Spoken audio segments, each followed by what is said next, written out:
Maybe he was just afraid. Maybe if you hadn't killed yourself, you could have tracked him down, found out he just got cold feet, and you guys could have patched it up. I'm just saying. I would exhaust all options before I hanged myself.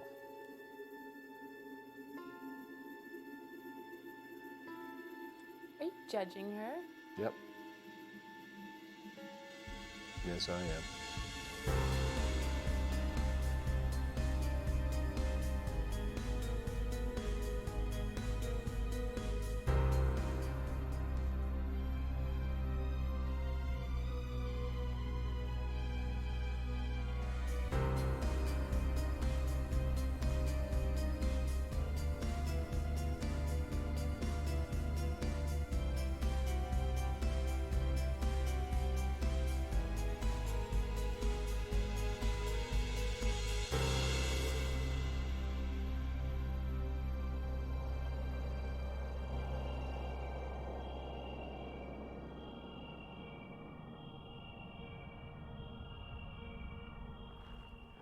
So here we are at the Algonquin Inn in lovely St. Andrews by the Sea.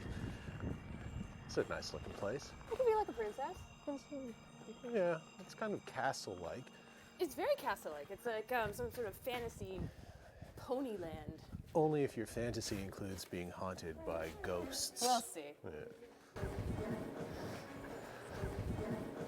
The Algonquin is one of the most unique locations that Holly and I have visited.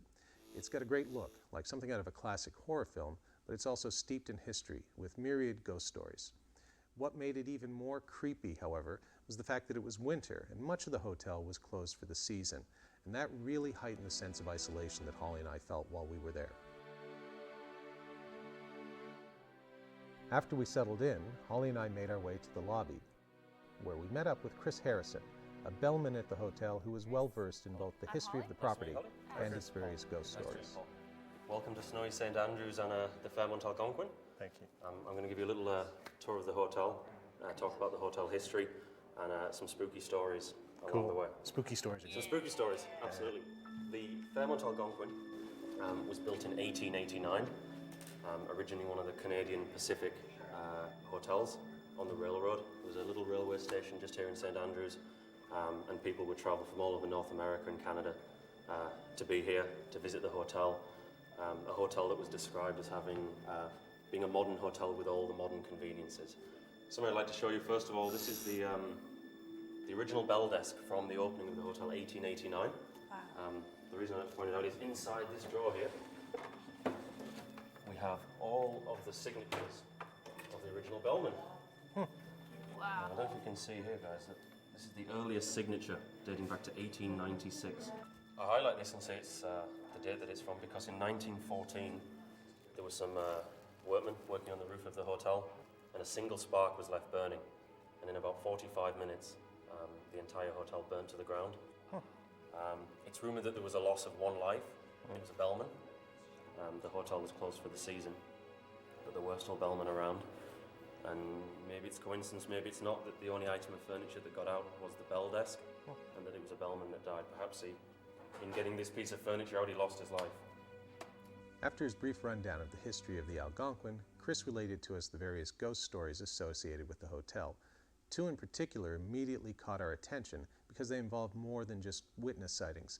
In each case, there were physical manifestations of allegedly paranormal activity. Yeah, I was in the dining room and I was vacuuming away, and one of my friends was over in the corner of the room and he was setting up a table or stuff like that. And all of a sudden the lights just dimmed out on us. But where I was standing next to the only light switch for the room. So there was no way someone could have came and slowly dimmed the lights out on us in the room without me knowing. And me and my friend both turned and looked at each other and looked at the light switch, and I had goosebumps all over myself, and we ran out of the room. Staff in the summer will set up the dining room for breakfast the night before. They'll set the table with all the cutlery, the glasses, and it'll be perfect ready for the morning. Staff, year after year, have reported coming in the morning and finding that the table settings are still nice and neat as they were before, only now they're on the floor, all around the table. I imagine the staff don't do this as a practical joke. It just means some extra work for them at breakfast time. But that's one that's a story that has been running for a number of years from between staff that don't know each other. That isn't a story that's published, and yet it keeps happening time and time again. The incidents involving the place settings in the dining room offered us a great opportunity to be able to conduct a controlled experiment. We would set up a table, mark the utensils with chalk, and then return in the morning to see if anything had been moved. Okay.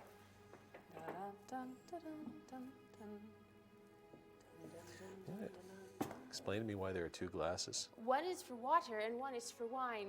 Oh, okay. Unless you're Jesus and you can just change Turn your one into the other.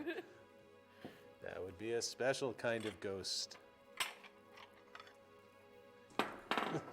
This is why I've never been employed in the service industry.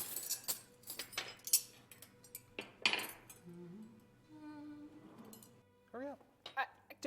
You're actually setting... Yes, that's the whole point. Not with The a whole- knife. Careful. It's a butter knife. The whole point is that it's been set properly and then someone comes in and rearranges it. So you want to be, Actually, that's a butter knife. See, even I know that. That's a knife. You're quite right. You would use that for butter. That's true. What would you use this for? I don't know. Depends on what you're going to use it for. All right. Hold on. We drew chalk outlines around each of the utensils and place settings, as well as the glassware, and then locked the door behind us so that if anything got moved, we would know about it.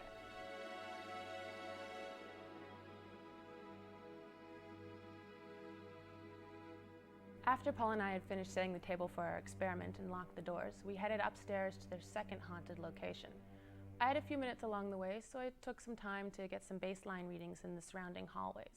Wanted to look for any sources of man-made electromagnetic fields using an EMF detector.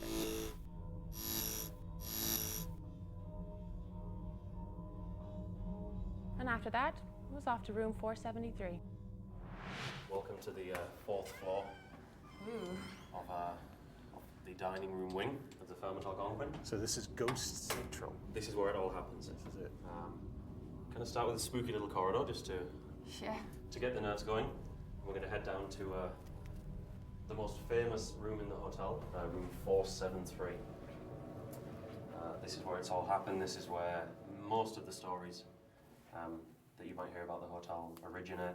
The most famous ghost story here at the Algonquin is the bride of room 473. This is the story that everyone's aware of. People will come to the hotel and before they even get as far as checking in, they'll ask if they can see room 473. So we're going to go into 473. We still use the good old-fashioned keys, just in case.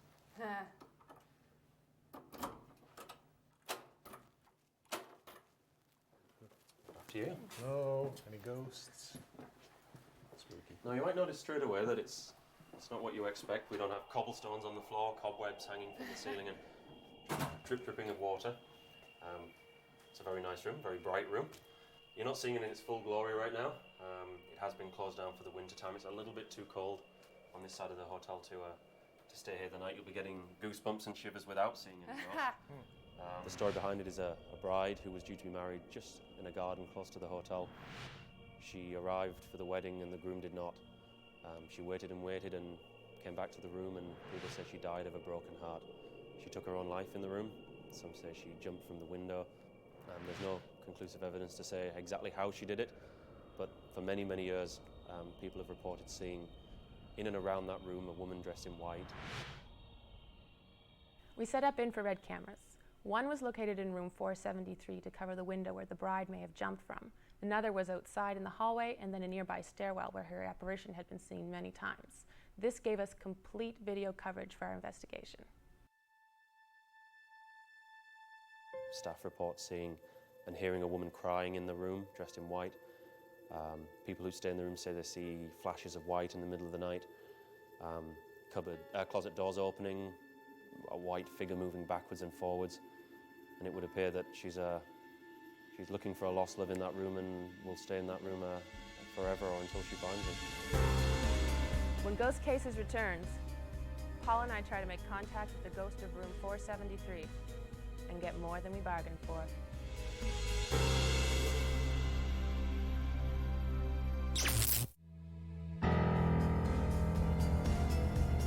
Does a ghost haunt room 473 of the Algonquin Hotel in St. Andrews, New Brunswick? Holly and I begin our investigation.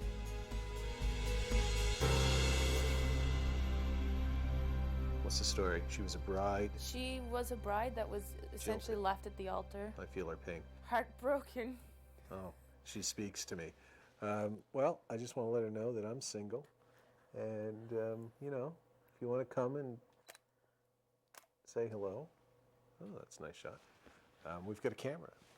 If your orb wants to float in, It's true. You could tell your whole story. People could understand what happened. you can speak on the little tape recorder. And remember to leave me your phone number. I'm also Maybe we can find out who this guy is, kick his ass. I'm also on plenty of internet dating Probably sites. dead now, but you Yeah, know. I suspect so. I don't think that Holly always appreciates my antics when we're trying to make contact with the spirits. But the truth is that ghost investigation isn't quite as exciting as it might sound. It involves long periods of time just hanging about, waiting for something to happen. And in the process, you can go a bit stir-crazy, particularly in the winter at an isolated place like the Algonquin. Besides, I am single, and I have absolutely nothing against dating a girl on the rebound from a breakup, even if she is a ghost. Yeah, no, you come here often? Yes, all the time, because I haunt this room. Oh, that's good to know. So, oh wait, hold on. Somewhat serious? Wait. Fate, time, occasion, chance, change. To these, all things are subject, save eternal love. Shelley or Byron? That's Byron. So if she actually died around the turn of the century, she might know some Byron. Maybe her former fiance quoted some Byron. That's how he wooed her. Maybe she was just crazy. Could be. Maybe she was cheating on him. Maybe. Hey, ghost girl, were you cheating on your husband? Did he have a legitimate reason to Well, he dump wasn't you at actually the my altar? husband. Well, Maybe. husband to be. She could have just come here and been like, yes, I'm getting married. Yeah, turn out she could be like completely nuts. My attempts to establish a romantic connection with the ghost didn't seem to be working, so I decided that I would try my usual tactic, which is to antagonize the spirit in order to try and get some sort of reaction. Maybe he was just afraid. Maybe if you hadn't killed yourself, you could have tracked him down, found out he just got cold feet, and you guys could have patched it up. I'm just saying. I would exhaust all options before I hanged myself.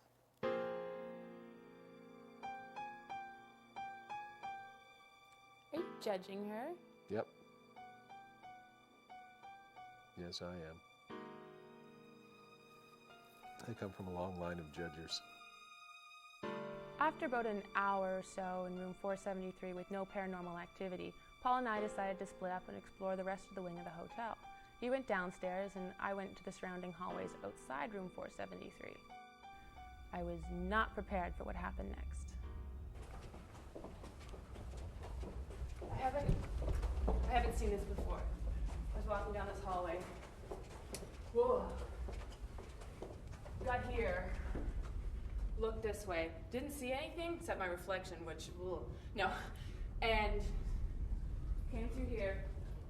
And this whole space was like really, really bogus to me. I walked in, not gonna do that now. And I came back out and I held this up here. There's nothing right now, but this has only been taking readings a few inches from it.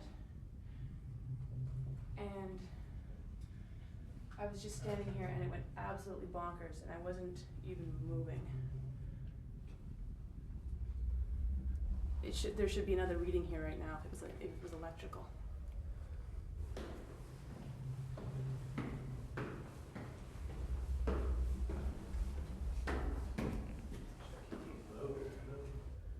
Paul? Yeah. Are you seeing this? It picks up a reading and then it's gone.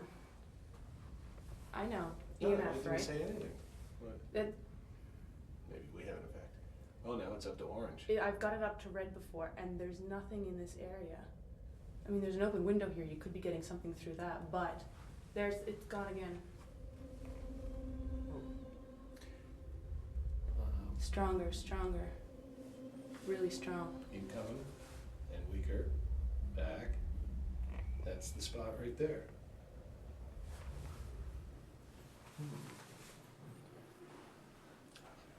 Let's see.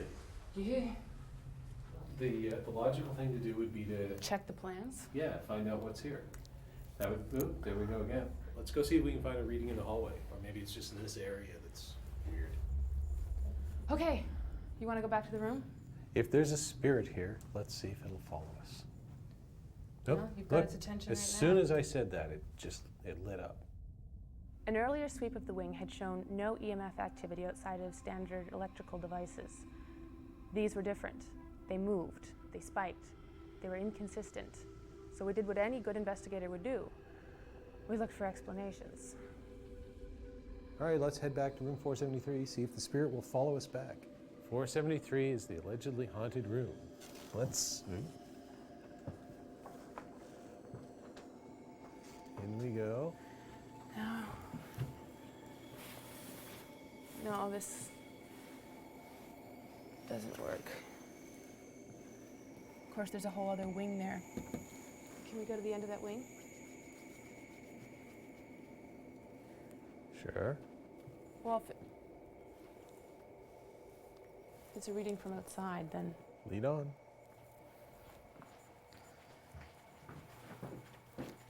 nothing. Why would there be?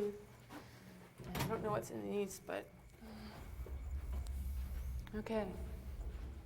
Moment of truth. This is fairly close to absolutely nothing. The moment of truth is that you go back to where you were, try it again now that you've been away. You think? Sure, why not? But that would be, you've checked the room, you've checked down this hall. The only thing left to check would be that space again. Let's see if it lights up again. This will be the final test. Does it light up again It's here. in the same room? It's here. It's still flighty, though. Check by the window over. And Did you see that? yeah, don't know what to tell you.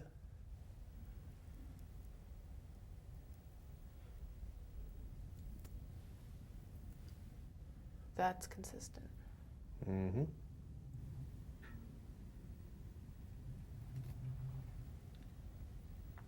Nothing. Oh, and something popped up as you pulled it away. Let me see.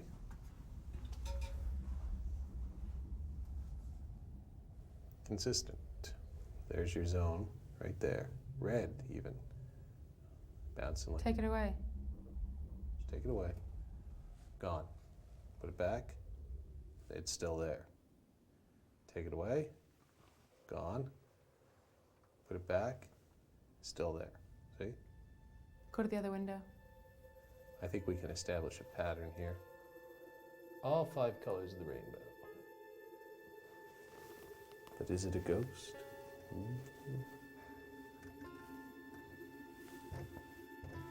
We don't know. But maybe. When Ghost Cases returns, we reveal the stunning results of our investigation of room 473 at the Algonquin Hotel.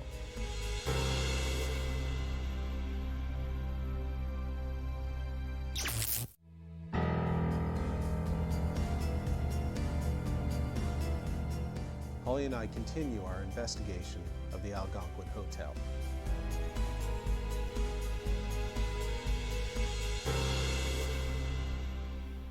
It's really strong right there. Well, now we're getting consistent readings a couple feet from the window. Hello, Holly.